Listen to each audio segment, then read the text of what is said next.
Thursday afternoon, and then I'll be there all day on Tuesday. And then, of course, on Wednesday, we're doing the certification exam.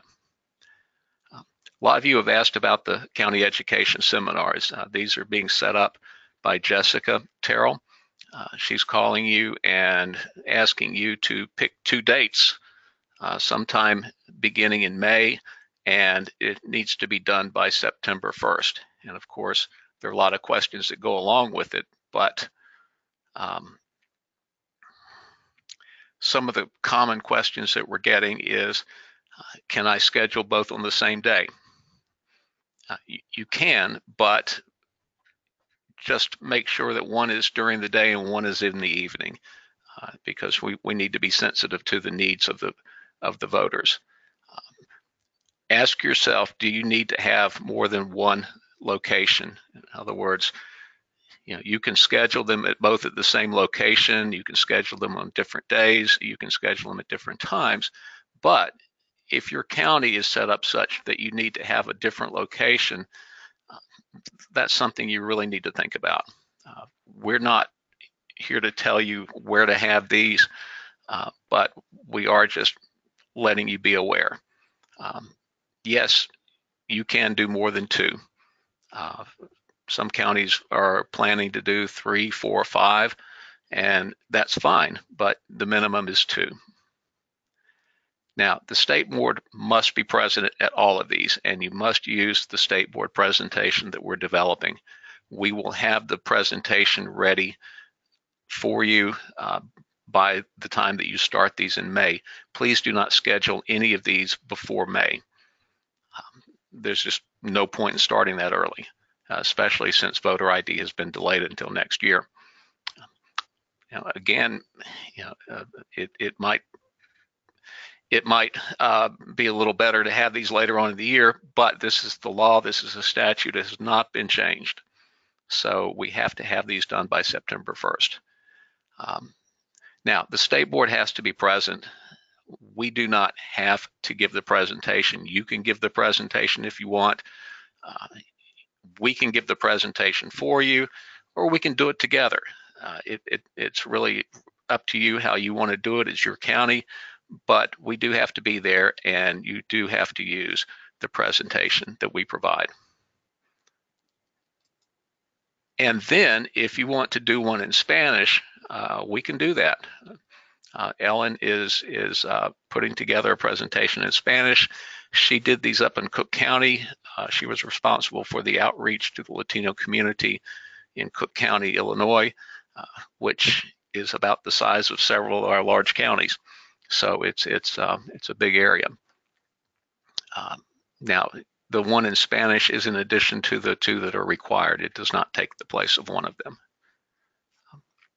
If you have more questions about this, ask Jessica or send me an email. And anyway, Jessica will coordinate these with you. We do need to be sensitive to travel and other things, but we do have the staff up here to do this. So we look forward to coming out and working with you. ID card printers. We have put together a package for you that includes the printer, card blanks, ink, the webcam, and the software. The software is important because it links the card printer to the state board, and so that we can share databases. And so it's important that that we all use the same thing. This is a very easy to use system. It's extremely simple. It's just plug and play.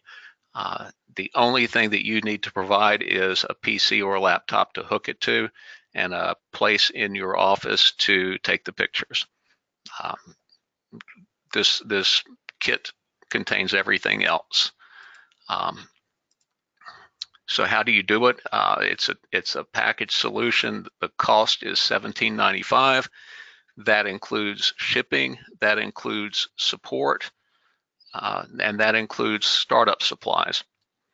the state will reimburse the cost of this. So here's how to order. Special website set up with this company. Here's the link. I'll show you what this looks like. This is the company. They have put together a private link. It is called the North Carolina State Board of Elections package. Down here are the packages that include, this is the total package. These are additional supplies that you can purchase. You click add to cart, and it takes you to the cart to check out. And once you get ready to check out, you can pay by credit card or PayPal, or they will do a PO. And if you want to do a PO, you need to send them an email. Let's see. For PO information, you will send this fellow right here an email, and he will send you back the PO information. They're ready for these orders. They've got these things in stock. They will get them to you within about 7 days after you place the order. It's, as I said, shipping is included for free. If you want overnight shipping, it's you need to pay for that, but it's not a lot of money, and it might be something you want to do, or 2-day shipping. You can pay for that too. Once you get it, email your invoice to Amy Strange, and the state will reimburse the costs of the system.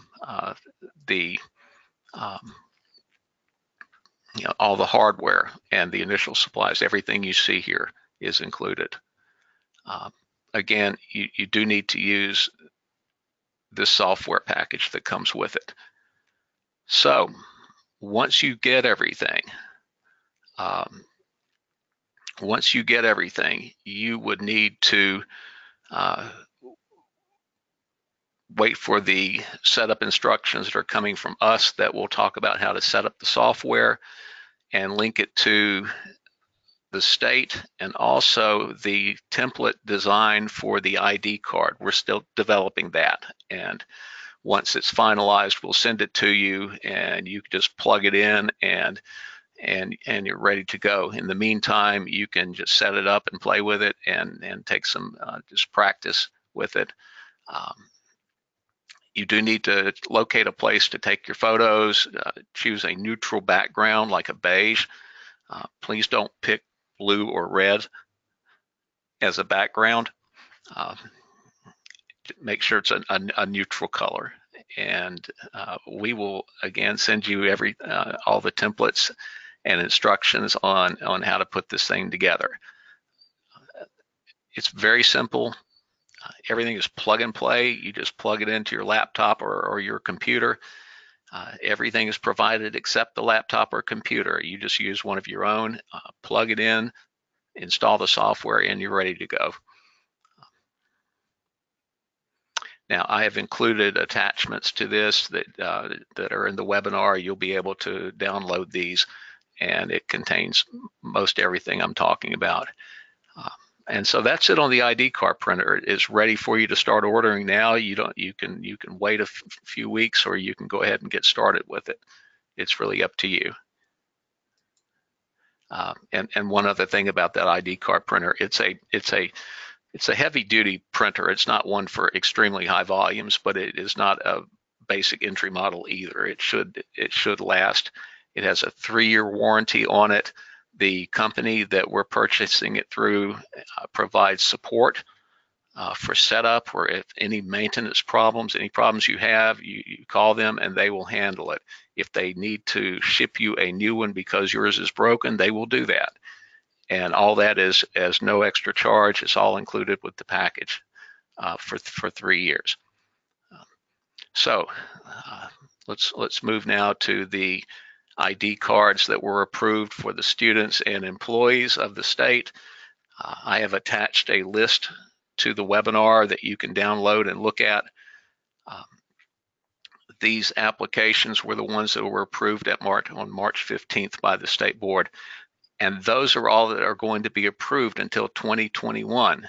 You're probably going to get a lot of questions about this. Unless the legislature changes and reopens the application process. There is some discussion about that. It may happen, it may not. We just don't know right now. So right now, those are the only ones that have been approved. We will start training on that later on this summer and into the fall prior to the 2020 elections, and we'll have images for you for training and training your poll workers. So again, those are the cards that have been approved. All others cannot be used unless the legislature reopens the application process.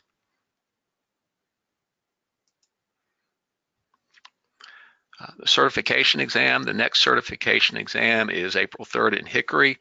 We've already closed the sign-up process for that. We have 15 people who are taking the exam, a nice mix of staff, directors, and we have one board member.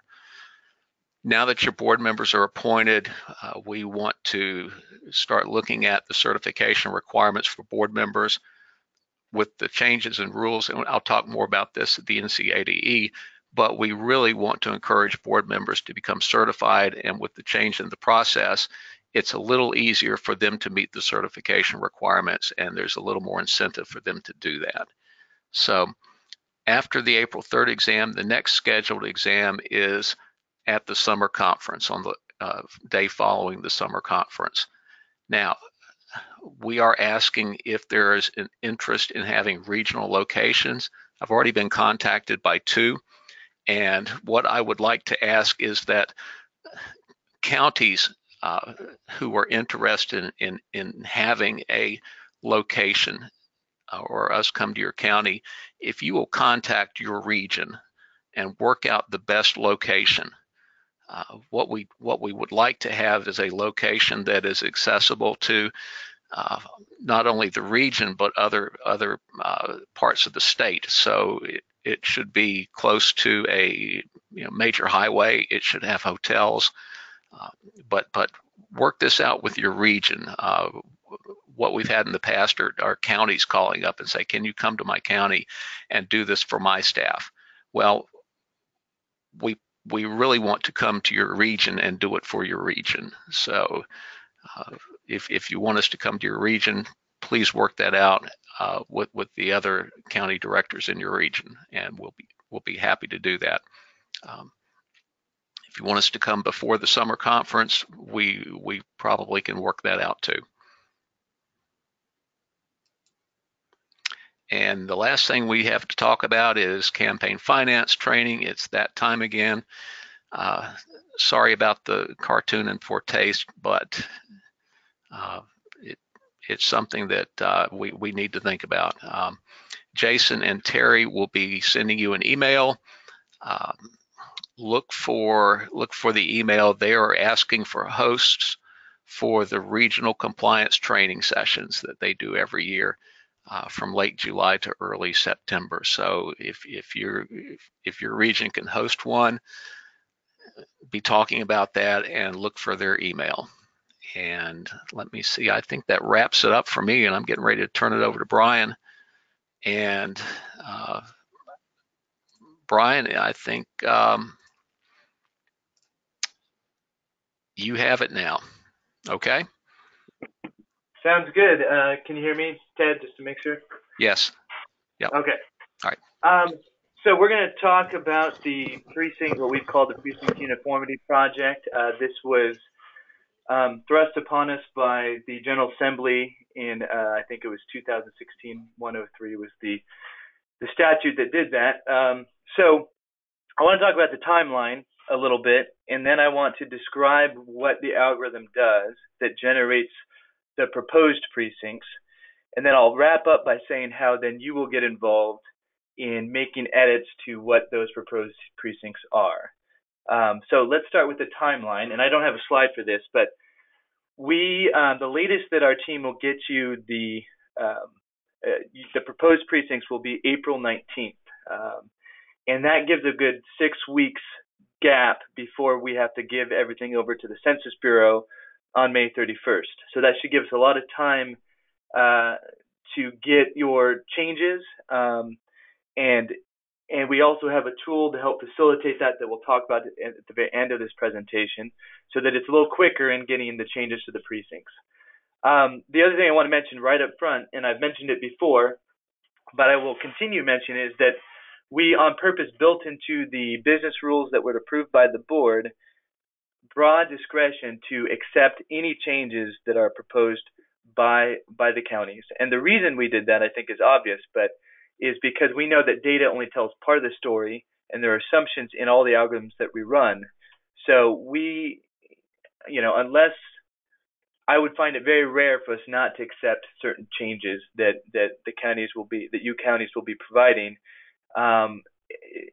As long as it has a good justification, we're going to make those changes to the precinct boundaries. And that's exactly what our state board wanted us to do. So I'm going to talk about that up front. Let me tell you what the algorithm does, and then we'll talk about how you'll be making changes to the precincts once they're submitted to you. So the algorithm is based on a concept that all of you know. I like the term jurisdictional split. Ronnie and others like the term jurisdiction combination, but I'm going to use the term jurisdictional split. And Ronnie just came in, probably because do you know I mentioned your name? Yeah, okay, all right. So a jurisdiction split is exactly what we've talked about before. It is when all jurisdictions that could apply to a geographic region are kind of layered on top of one another. The smallest polygon is the jurisdictional split. And what we have here is Wake County's jurisdictional splits, assuming, and it has a little resolution adjustment for census block boundaries, but it's the Wake County jurisdictional splits. And so any people within those jurisdictional splits will, if all elections were to run at one time, would get the exact same ballot style. And that's the purpose of looking at that. I don't think we went to all local jurisdictions, but we got municipal districts, and we got obviously statewide jurisdictions, and also school board districts. So it's a pretty low resolution look at what the jurisdictions are. So these are jurisdiction splits, and what you see is the green dots is Wake County's polling places that were considered potential polling places at one time based on a spreadsheet response that we received from different counties, from all counties. And so these are potential polling places, and those are important in this algorithm because what we want to do is ensure that every precinct has at least one potential polling place within that precinct. And so it's built around the concept of polling places so that we don't have a precinct where there's not a really good polling place. And that was based on some conversations that I had with counties at some of the district meetings that said that the hardest thing that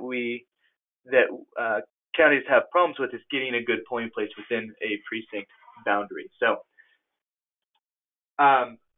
what you'll notice when you start to zoom in is that you have certain jurisdiction splits that have one potential polling place located within it. You have others that have more than one, and you have some that have very, very little or zero. Down here on the bottom left is a good example where there's a precinct split, or jurisdiction split, I should say, and there's no polling places within that. So we're going to handle that in 3 different ways. And so this is just a graphical representation. So this is fake. But assume this is a single jurisdictional split, and I'm going to go a little bit more detail than you might want, but I want to get a flavor of what the algorithm does. And then that'll also help when we want to adjust the results of that algorithm. So these are all the census blocks in a jurisdiction split. They're all different colors. And then you'll see that there's polling places arguably located within this jurisdictional split. And here there's 3 of them. Now we're going to start with all your potential polling places that matched a rating of 3 or better according to your responses. What we might end up doing after we get the results of this algorithm is we might remove some because they're too close together. And that'll be some of the post-production analysis that we'll do before we send it to you. And then you, on your end, will also might be say, well, that's That's too many polling places. Those are too close together. Let's remove that, rerun the algorithm, and we can do some of that, what I call post-analysis, after the initial proposal is sent to you guys. So we have 3 polling places in this theoretical jurisdictional split. And the first goal is to then divide this jurisdictional split into those 3 polling places, assuming in this case that you have quite a large jurisdictional split. So how we're going to do that is first the algorithm will choose to include within the precinct, obviously, the census block that the polling place is actually on, as you can see there. And realize, and I should have mentioned at the beginning, that we can't cross census block boundaries. And so you can think of your jurisdiction or your precincts as just a contiguous grouping of census blocks. We're trying to find the best contiguous grouping of census blocks that we can. So first, what we'll do is we'll determine what is contiguous, and that's done on a basic algorithm, a geospatial algorithm that says these are the contiguous census blocks to that polling place. And then what we're going to do is, wait, I have a question here. I don't know. Oh, okay. Sorry, I had a question thrown at me. So what you see here is the contiguous census blocks. And we're going to first determine the data related to each assignment of census blocks. And so let me explain. So it'll, the different data values that we're looking at are, and this is partly the important part, well, if you're kind of falling asleep here, that you want to wake up, that is time to polls. So we have driving distance and we have walking distance. And what we're basically doing is we're creating from that a time to polls. To polls. How long does it take the average voter within that census block to arrive at that polling place? And we're using census data to determine the percentage of walkers versus drivers. And we're then saying how long does that person, if we were to average it out, take to get to the polls. So we're calling that time to polls. The second data value we have is maximum expected turnout. And so that looks at the past 5 elections, I believe, and major elections, and then comes up with an expected turnout for that census block in all those elections. So it takes a maximum of that percentage of voters. And then we have number of voters within a census block. That's one of the other data values. And then also number of citizen voting age population based on the 2010 census data, but then interpolated to present day. And the reason we have to use 2010 as opposed to more recent estimates is because we have 2010 census blocks that we're forced to use. But the interpolation will actually be using some of the 2019 data as well. So those 4 data values, what we're going to do is then conditionally group contiguous, like take the green, for example. We're going to group one census block with the other census block, determine what those 2 census blocks are together for those data values. And then we're going to calculate that for all of the combinations you see here, all the permutations you see that are highlighted here. And we're going to do that through something called, we're going to come out with one value with something called multiple linear regression. And so what that will do is that we'll just basically add the census block that has the least ranking, and therefore will add the least amount of voters, the least driving distance and walking distance, the least amount of citizen voting age population. And so as we build these precincts, we should be reducing the deviation among these precincts. So given all that information, and it's not important that all the details are understood, but that we understand at least kind of what the values we're looking at are, we'll pick a census block to add, and then we will recursively continue the algorithm, which will then looks at the contiguous census blocks from all, let's say 15 different combinations that could be census blocks that could be conditionally added to those precincts. It'll calculate the least value and then add the next census block. And so it'll continue to do this, as you can see.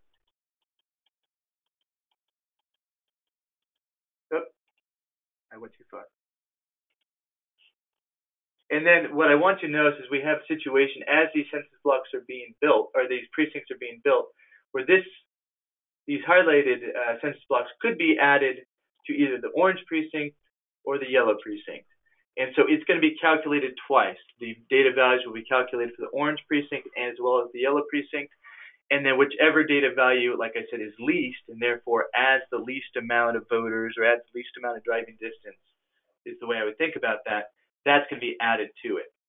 So then the algorithm will continue, and we will then have split this jurisdictional split into these three precincts. Then this is assuming quite a large jurisdictional split, so that we have those three, that we would need all three polling places within that jurisdictional split. So that's how it splits it up when we have multiple polling places. So we added some data values, but the basic idea is you're going to have rankings happening, and it'll choose one, and when it chooses one, it will then I think this is just a graphical representation of all I just said. It'll choose one based on those rankings of that data value, and that's called multiple linear regression. And so that's basically how the algorithm starts. And then when you have at the end of that algorithm, what you really have is we have minimized ballot styles within any precinct because it's all within one jurisdictional split.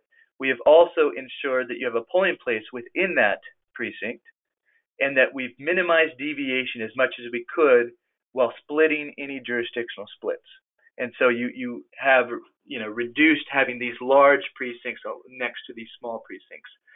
Then there will be some post-analysis that will use some functions to make changes that will be necessary to maybe reduce some polling places where they're not necessary, reallocate where, given the fact that we're prioritizing jurisdictional splits and prioritizing minimizing ballot styles, sometimes we'll have to basically say, well, that's not the most important thing, because by doing that, we have 4,000, 5,000 voters in this one precinct. And so then we have functions to distribute those voters into other precincts partially. And that will, of course, make an extra ballot style in that original precinct, but that's what we'll do to get the voter count down. And so there's some, after all this first analysis is done, there'll be some post-production to reduce where there is too many voters or too much expected turnout in a given precinct. And so at the end, what we should have is we've really prioritized a couple of things. We prioritized minimizing your ballot styles first, and then we will prioritize time to polls being reduce the deviation among precincts, for the number of voters, citizen voting age population. So at the end of the day, you should have fairly good precincts to start with. And what we're seeing here is just how we determine driving distance and walking distance. This is a presentation I gave for the board, so I don't think this is important, but to say that we created polygons of driving distance that we can then use to overlap with the census data. I'm going to skip this part right now, but there's some more nuances to how the algorithm works in reducing the number of ballot styles per precinct. So that is the basics of the algorithm. All that to say, I hope that you can see we've thought through how we can deal with data. What we'll then do is we understand data does not tell the complete story, and so we're then going to hand that off to you, and you will get this tool to help adjust those precincts where they need to be adjusted. And this is dummy data right now. I'm looking at Camden's data, and this still we're going to do a few more things to make it just a bit more user-friendly. But what you'll do is they'll have some of the assignments already there, and you can highlight a set of census blocks by dragging, for instance, or clicking Shift, and you can unselect or reselect. And what you can do is then change that entire assignment to a different precinct. And so if you say, I want to, these census blocks should really belong to this precinct based on, I know township boundaries are based on road boundaries, um, or not wanting to shift as many voters to a different precinct or polling place, then you can do that. So that'll hopefully facilitate a quicker turnaround time for sending us your changes to the precinct boundaries. Secondly, we'll also have discussions if you think, look, there's too many precincts and there's two potential polling places right next to each other that are causing there to be more precincts than we think there should be. We can remove one of those potential polling places, rerun the algorithm, and regenerate that for you. And I think that there'll be some of that back and forth as you look at the statistics. The other thing that you might find is that the shapefiles you gave us aren't accurate, or we found the wrong ones. Sometimes we had to do some sleuthing ourselves. And so we can then upload a new shapefile, rerun the algorithm, and get that back to you as well. So there's various changes that we'll have to coordinate with, but we'll be able to do that within that 6-week period.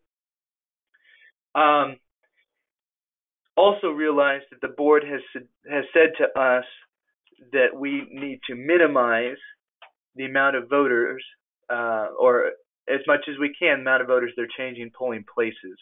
And so there'll be statistics that we'll provide to you on what we've generated that'll give, based on what we propose, it'll give the average time to polls, it'll give expected turnout, voter data, amount of voters, the citizen voting age population, what I call CVAP, and it'll also give the percentage of voters that change. So you'll get all this data that you can help make your decision. And then as you make changes, I'm asking the data team to add a downloadable file where you can see the new statistics so that you can see how that's shifting some of those statistics, and you can make some adjustments accordingly. So hopefully you'll have a lot of data in which to make those changes. As that comes on our end, once you've played around a little bit and made those changes, we will then, unless there's changes that we can't justify, we'll then accept those changes, and then we will send that off to the Census Bureau. So that is probably more information that you wanted to know, but that is basically our process. I don't know if we're going to, if we have any questions that we want to address right away, or whether we want to wait and send those out by email. Ted, do we have any questions that are showing up? Ted? All right, Ted has left us. I'm here. Oh, you are here. Okay. Do we have any questions that are showing up? I'm sorry, I was answering questions actually. Oh, good. I have questions that are showing up. You don't.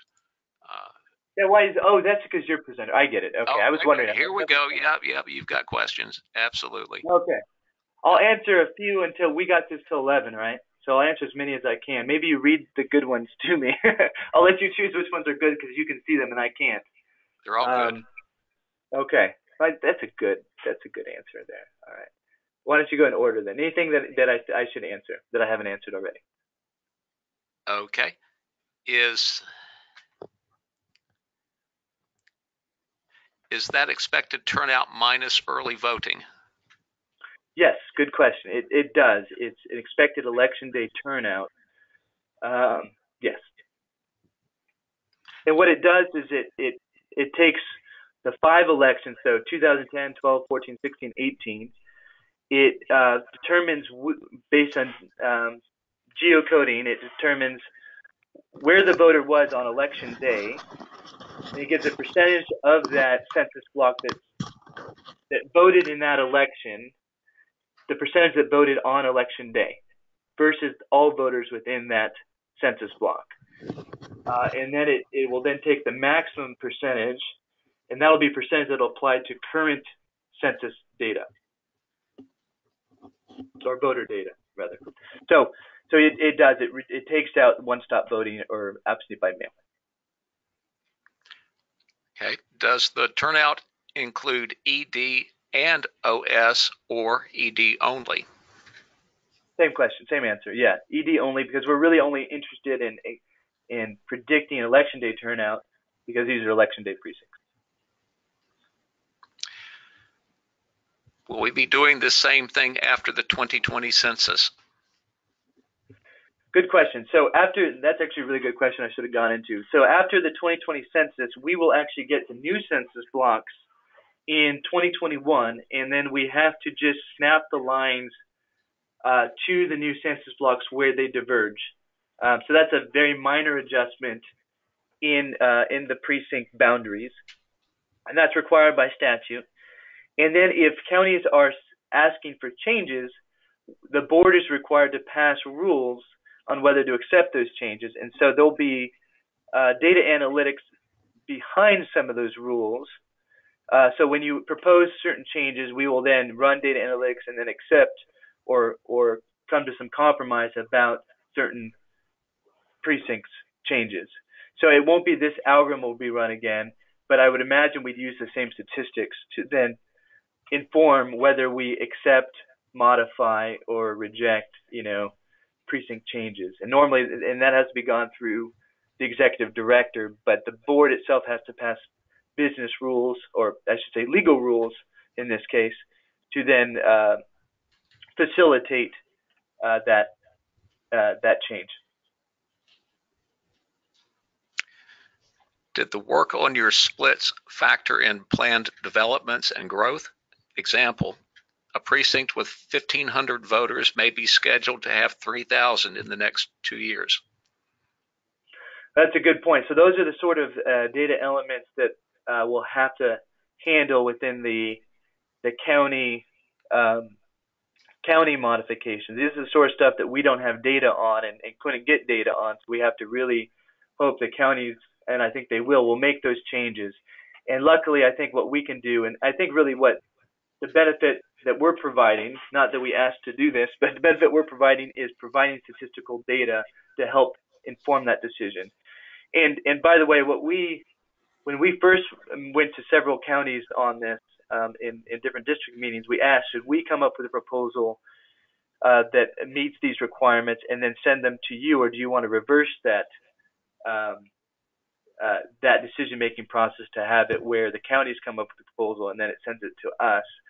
And the counties, by and large, and we didn't talk to all counties, wanted to have us go through the work of doing the data analytics because that was a requirement that the law required, that we looked at all these things. And so that's why we're starting the proposal process, but we understand that there'll be changes when the counties finally see the proposal, and that's to be expected. Okay. The minimum ballot styles with current data, what happens after the 2020 census with new data and new lines being drawn within the precinct? So once again, we're only forced to run this once for this proposal. That's all the law requires of us. After that fact, counties can require changes or can request changes at any time, and then we will run data analytics to determine if those are good changes, and most likely they will be. And so then we'll approve those changes. So that's where the data comes back in. Is we'll run something very close to this algorithm to then assess those changes. But if the county, for instance, doesn't want to make changes because they're fine with any of the adjustments as they're being made by the General Assembly, then they don't have to do that. So that then becomes county driven at that point as they request polling place changes, unless something changes in the legislation. When will the changes in precinct lines become effective? Oh yeah, I should have mentioned. That's also a great question. They're officially effective by statute. We had a debate about this, but we've now come down on the side of January 1, 2020. That is the best reading of the statute, is that that's when they become effective. So they won't be effective this year. Do we have to wait until the census approves to implement the changes? Like I said, since they're not effective till 2020, so we can't implement in the sense of making them effective for any municipal election or special election this year. Of course, we can make geocode changes once it doesn't impact an election, and so, but there's not a lot of time for that. Obviously, that's really, we can work in the clone toward the end of Canvas, of November for most counties, I think. So yeah, we'll have a limited window in which to make those changes, and the data team here will try to assist in making those changes by doing some geospatial analysis to try to pinpoint where those changes are. But yes, we'll have to wait until we can do it based on election schedule, but we can always do it in a clone as soon as you can. But that's really quite late in the year. Can this tool be shared with any members of the public, or is it strictly for the board? The tool is for the county, and I would think the board could probably get access as well. I wasn't going to necessarily share it with the public, just because it's using our internal site right now. You'll notice the INT and so it's hosted internally. So that's not normally provided, but we could try to host it somewhere else. But we weren't expecting to do that. If there's a lot of demand for that, let me know. We can kind of talk and think through that and the ramifications of that. There's no easy way to make these changes in SEAMS. This could take a long time. When are we expected to have these changes completed by? And that's kind of the answer I said before, is that yeah, we basically can't interrupt the current election schedule. Of course, there's ways to make changes in your clone and not interrupt the current election schedule. We just have to be careful. The moment that they're sent to census block, they're set in stone for 2020, and they're not effective for 2020. So you have time, but kind of working around the 7 elections that we have this year, and that's not exaggeration. Statewide, we have 7 elections, will be difficult. And as long as we can do that, you can make changes as soon as you're able to. That doesn't impact an actual election. Is there a magic number of voters for each precinct? No, like I said, what this does is it reduces deviation among polling places based on what are conceived as good polling places, and then we could reduce or decrease the number of those polling places that are working in the algorithm. So it's basically minimizing these deviations, including voting the amount of voters in it. Now, with that said, we tend to have the average polling place is about, I think, 2,500 voters, and so we like to be maintained within one standard deviation of that, which roughly is a maximum of 3,500 voters. So if we have more than 3,500 voters, we'll have to look at that. That doesn't seem it's going to be likely given the way the algorithm runs and with the number of polling places we have in the algorithm. If we also have an extremely low standard deviation of voters, we may decide that we can remove some polling places and add some efficiencies to election administration. Will we possibly be moving voters right before the March primary? So we will be, one of the statistics that we'll be looking at is the percentage of voters that have changed. Now you'll know that in May, and so you could inform them early, but we're going to try to minimize the number of people that are going to be in a different polling place. But they will have to be notified, those that change, and we can provide data on those that change. We'll just have to notify them. You'll have some time to do that, but of course, determining when the best time is to send that notification will be difficult given the election schedule this year. A few of the census lines actually go through homes. Will this be addressed? We have had to adjust from the block boundaries on our precincts because of this factor. Very interesting. So, not only do census blocks go through, census blocks shouldn't go through homes generally, but I think they might mean jurisdictional splits go through homes, and that's true. Census blocks really shouldn't, or the census has done something wrong. But so jurisdictional splits, it'll be addressed in the sense that precincts are a combination of census blocks, and therefore they shouldn't split homes anymore. Jurisdictional splitting homes has always been a problem, And how we handle that is, we have the law says that the voter votes where they lay their head at night.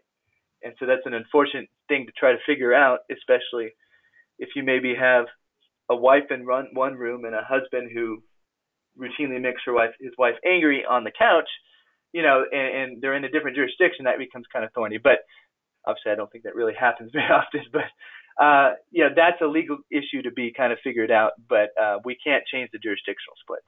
That's all by the General Assembly.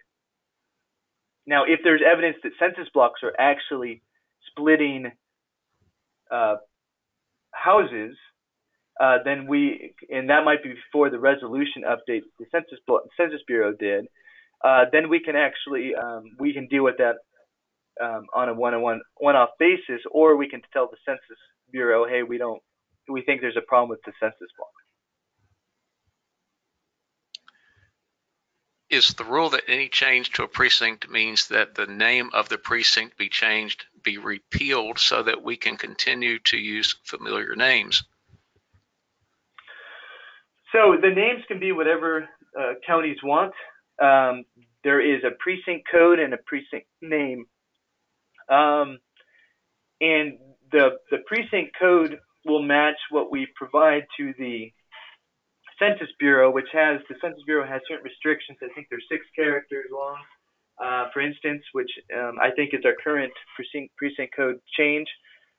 We also have done some standardization of those precinct codes for the Census Bureau. But the precinct name can be whatever we want it to, whatever the county wants it to be. And if we need to add another field within SEAMS to capture a different precinct code that they want, we can talk through that. Like a label or something shorter. Hey, that's not bad. Okay, we got 6 minutes. Filing is in December and we have munis, so would we need to make the changes before the munis? I think the problem that you run into then is that those are then the active precincts, because you can't stay in your clone forever. So if we can figure out a way to do that, that'd be great, but I can't off the top of my head think of how that would work. But every county has different election schedules this year. And so it really depends on your election schedule, how tight you will be. And that's just an unfortunate circumstance because we have so many elections this year that were unplanned. Okay. Can my board go complete a temporary resolution to transfer a polling place for the 19 municipals based on the current precincts and boundaries? Absolutely. Yes. And that's up to Kim to approve. But yeah, we're not technically doing permanent precinct splits or precinct mergers, and you can kind of see why, because we're redoing it all. But we are approving at times transfers. And that'll be up to Kim. All right. Is this going to cause mass confusion on the part of the voter if we change their precincts right before the primary, especially for those of us who have municipals this fall? So on one hand, the board wants us to take, and the statistics will be provided to you, wants to reduce the number of voters that are changed. Wants that to be a statistic that we look at and we analyze.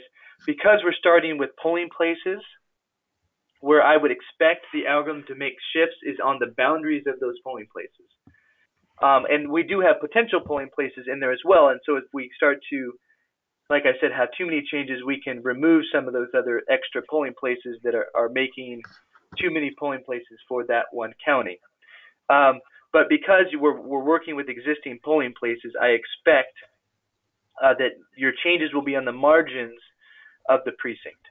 With that said, yes, because they don't become effective till 2020, and because we have a lot of elections this year, your notice to the voters will have to figure out the timing on that.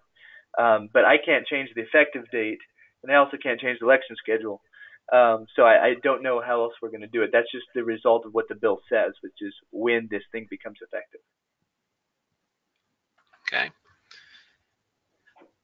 You can't have a working clone. You can only have one active clone at a time. That's right. Okay. If I implied otherwise, I'm sorry. Okay. I think this means you said we would get the data on April 16th. When will we need to have our recommendations back to you?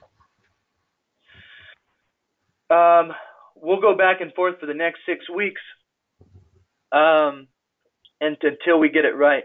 So 6 weeks, because once you get it to us, you're basically creating the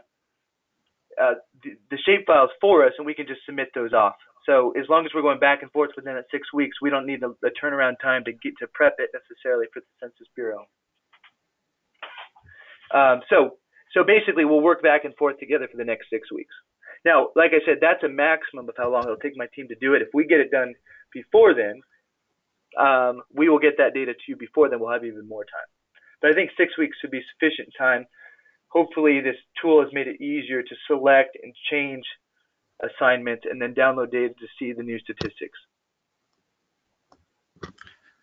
All right, last one. Can you make a handout for our board to review? This will be hard. This will be tough to explain and understand to certain board members. Yeah, I can see that. And I think that's a couple things we can make. If they want to know how the algorithm works, which I could assume, then we can make a handout, but we might also could provide in another webinar presentation. If they just want to say how we're making these changes, yes, we can provide handouts, but I'd want to know exactly what kind of information you want on that handout. What is the kind of questions your board will be asking? Okay. And we had just one more question come in, and it's asking for the citation and session law that says this is effective in 2020. Okay. In my head, I think 2016-109, but let me check that. We'll see. Session. Brian, while you're checking that, I just want to make a comment about the machines, the ID card machines. I'm going to be sending out some more detail about how to order these things and how to do it with a PO. So if this is something that you want to jump right into, just wait till this afternoon before you do it, and I think the further direction will help. But you're welcome to go ahead and start right now if you want to. So there will be just a little bit more direction coming out, and also I've got questions here about the machine, and I will just take those offline and send out the answers by email.